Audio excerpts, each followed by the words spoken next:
This is really the story of the baby boom, is that you have so many people that are making similar decisions because they have similar backgrounds, and the effects of that are to advantage people like them, who are not then younger Americans who look at all of this with resentment.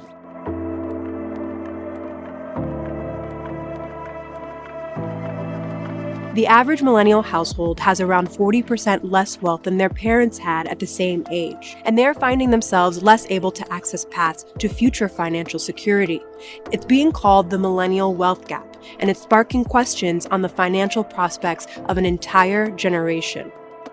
Can you tell us why this millennial wealth gap exists in the first place? But the baby boom generation also came up in an era when the economy was really strong for an extended period of time, and that allowed them to have jobs with higher wages. It allowed them to be able to purchase homes, which now of course are a good storehouse of the wealth. And so we see millennials emerging at a time when the economy wasn't as strong and going through things like the Great Recession and seeing that a lot of the housing is already owned. We saw sort of a stagnating of wages over the course of the past several decades that's really disadvantaged younger workers.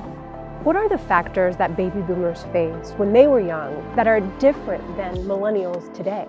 In 1945, there were about 140 million people in the United States. Over the course of the next 19 years, an estimated 76 million babies were born, right? More than 50% of the population of the country was then born. And so you have this population of people under the age of 20 in the United States that is greater than half of the entire population of the country before the baby boom started. That's a huge shift. That really reshapes everything. So the whole economy had to basically gear up just to accommodate this huge influx of people in the world. And it just reshapes everything.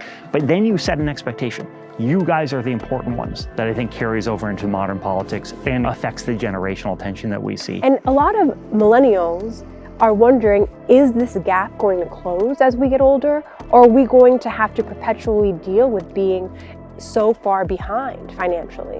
Well, I think it's important to recognize that this moment is the tipping point moment, right? This is the moment when power is transferring. This is why this conversation is so tense in the moment. This is why there's so much fighting back and forth, because the power is being transferred. And it's being transferred from a very large, historically powerful generation to an also large, increasingly powerful generation.